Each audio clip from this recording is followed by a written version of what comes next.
Good morning, students. In previous lecture, we discussed about the definition of communication, process of communication, etc. Now, we discuss about the reason of communication in this lecture. हम communication का use क्यों करते हैं, क्या कारण है, इसके बारे में हम डिस्कस करेंगे आज। पहला है टू इन्फॉर्म।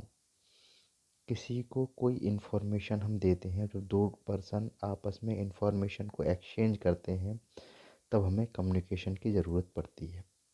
ठीक है, मान लीजिए मैं आपको या किसी को कोई इन्फॉर्मेशन देना चाहूँगा, तो विदाउट कम्युनिकेशन ये पॉसिबल नहीं है कि मैं किसी को इन्फॉर्म कर पाऊँ।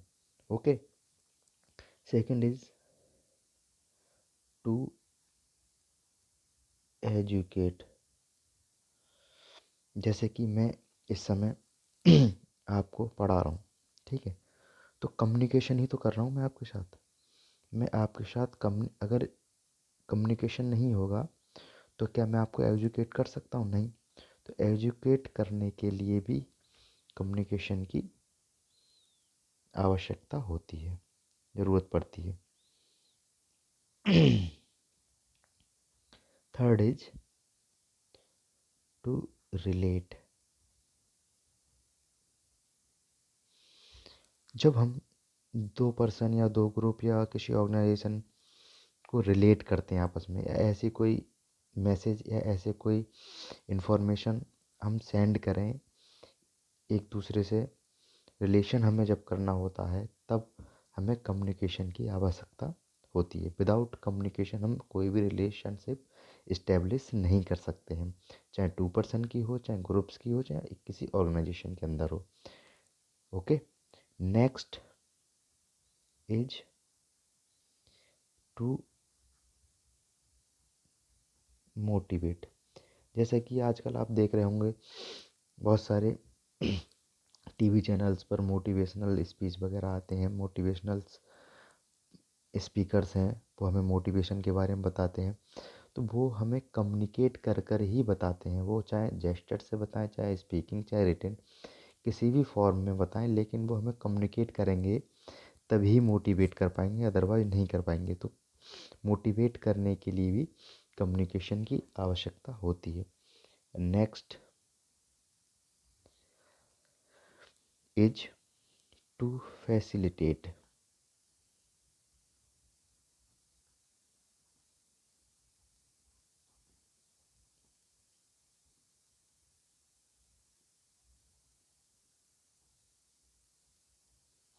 सपोज किसी डिसीजन मेकिंग में, मान लीजिए हमारे सामने कोई प्रॉब्लम है, या हमें किसी टास्क को करना है, किसी वर्क को परफॉर्म करना है, तो हम उसके लिए जो डिसीजन मेकिंग करेंगे, उसमें कम्युनिकेशन का एक बड़ा रोल होता है।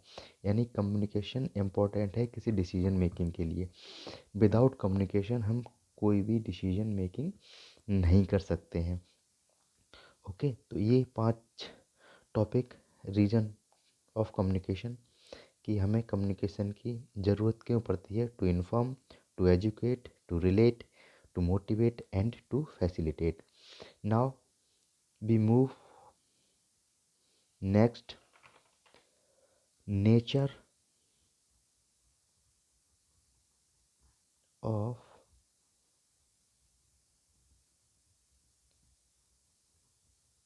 कम्युनिकेशन। कम्युनिकेशन का नेचर क्या होता है। ओके। पहला टॉपिक आज का था रीजन ऑफ कम्युनिकेशन। अब नेक्स्ट है nature of communication. First nature क्या है इसका? इट इन्वॉल्व्स एट लीस्ट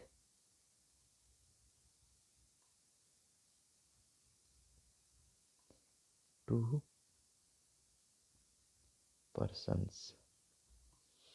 पहला नेचर है, जो कम्युनिकेशन होगा वो एटलीस्ट 2 पर्सन्स के बीच में होगा, यानी कि कम से कम 2 लोगों के बीच में ही सिंगल पर्सन कम्युनिकेशन नहीं कर सकता।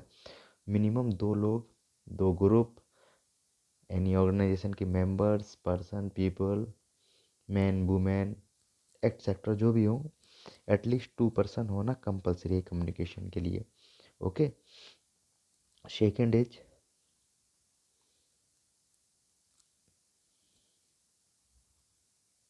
Message is very important. Communication के माध्यम से कम्युनिकेशन के से हम जो भी मैसेज सेंड करते हैं वो मैसेज हमारे इम्पोर्टेंट होने चाहिए और ऐसे होने चाहिए कि हम जिसे कम्युनिकेट कर रहे हैं वो क्लियरली उसको समझ पाए, उसके लिए अंडरस्टैंडेबल हो। Okay. Third point is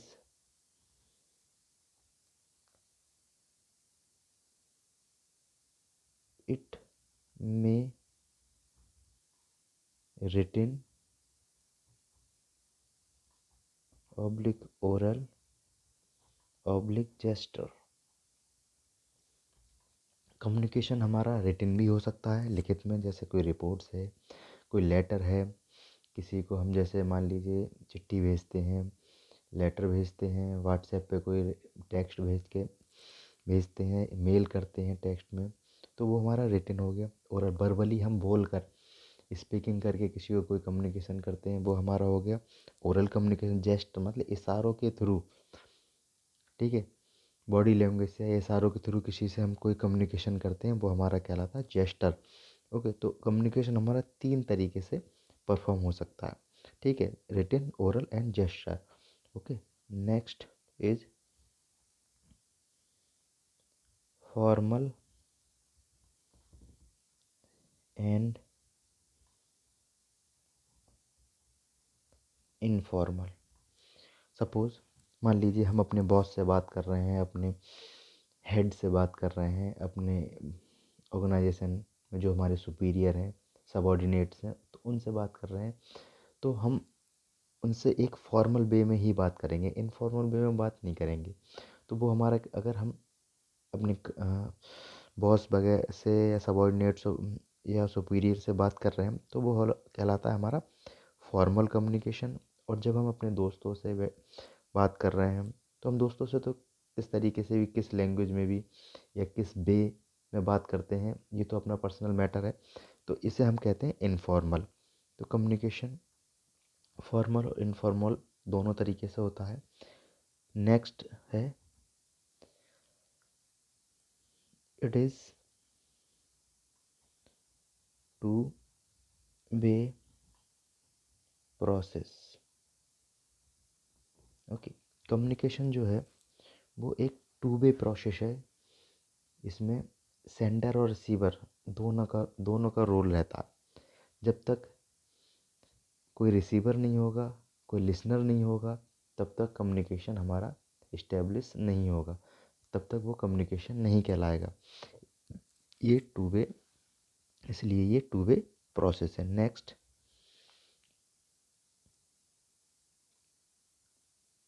continuous. It is continuous process. ये एक कॉन्टिन्यूस प्रोसेस है, लगातार चलने वाला प्रोसेस है। किसी भी ऑर्गेनाइजेशन में जाएंगे या हम अपनी नॉर्मल लाइफ में भी देखेंगे, डेली लाइफ में भी देखेंगे, कम्युनिकेशन क्या है, एक कॉन्टिन्यूस प्रोसेस है। लगातार हम किसी ना किसी को कम्युनिकेट करते रहते हैं, किसी से बात करते हैं। अगर नहीं भी करते हैं, जब भी बात करते हैं, तो ये हमारा डेली लाइफ में हो, चाहे सोशल लाइफ में हो, चाहे किसी ऑर्गेनाइजेशन में हो, ये हमारा एक कॉन्टिन्यूस प्रोसेस होता है। Next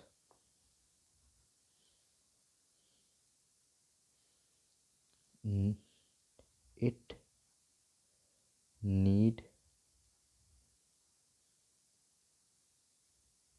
of proper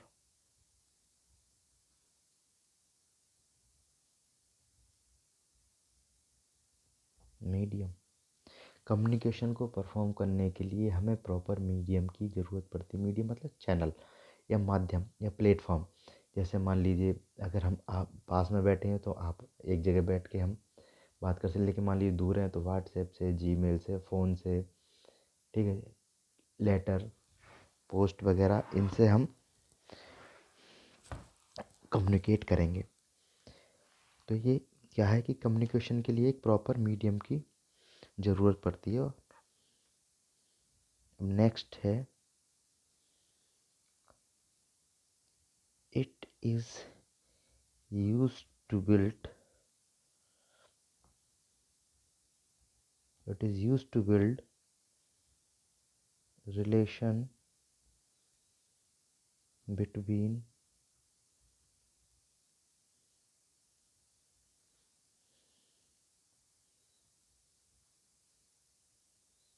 to person.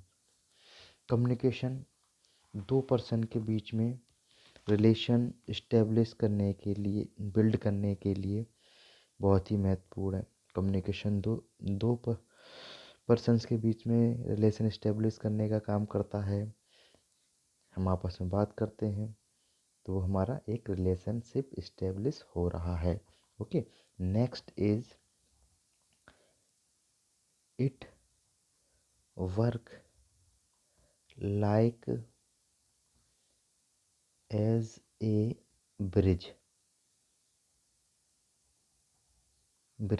In organization. किसी ऑर्गेनाइजेशन में कम्युनिकेशन एक ब्रिज की तरह, ब्रिज मतलब पुल, ठीक है, ब्रिज की तरह काम करता है। ओके, ये तो हो गया नेचर ऑफ कम्युनिकेशन। ये सारे दो पर्सन्स के बीच में होना चाहिए। एक समरी में आपको बता देता हूँ, दो पर्सन के बीच में होना चाहिए। जो भी मैसेज हो वो हमारा इम्पॉर्टेंट हो। Third one is written oral gesture, किसी भी तरीके से हमारा कम्युनिकेशन हो सकता है। फोर्थ इज़ फॉर्मल इनफॉर्मल, हमें अपने बॉस से, अपने सुपीरियर से, अपने सबॉर्डिनेट से कैसे बात करनी है। इनफॉर्मल में बहुत चीज़ें आ जाती हैं कि हम अपने दोस्तों से या अपने घर में किस तरीके से बात करते हैं, ये सारी चीज़ें इनफॉर्मल में आ जाती हैं। और कम्युनिकेशन जो है वो टू वे प्रोसेस है, एक तरफ से नहीं होता, हमेशा दोनों तरफ इसमें रिसीवर सेंडर दोनों का होना कंपलसरी है। लिसनर हो, स्पीकर और लिसनर का भी होना ज़रूरी है, यानी टू वे कम प्रोसेस है। नेक्स्ट कंटिन्यूस प्रोसेस है, लगातार चलने वाला प्रोसेस है। ठीक है, इस कम्युनिकेशन के लिए प्रॉपर मीडियम की आवश्यकता होती है, किस प्लेटफॉर्म पर, किस चैनल पर हम के माध्यम से हम कम्युनिकेशन कर रहे हैं। ठीक है, और ये दो पर्सन्स के बीच में रिलेशनशिप बिल्ड करने का काम करता है कम्युनिकेशन। एंड लास्ट स्टेज एक ब्रिज की, किसी ऑर्गेनाइजेशन में एक ब्रिज या पुल की तरह ये वर्क करता है। ओके, तो आज के लेक्चर में स्टूडेंट्स इतना ही। नेक्स्ट लेक्चर में हम इससे आगे पढ़ेंगे। Okay, thanks.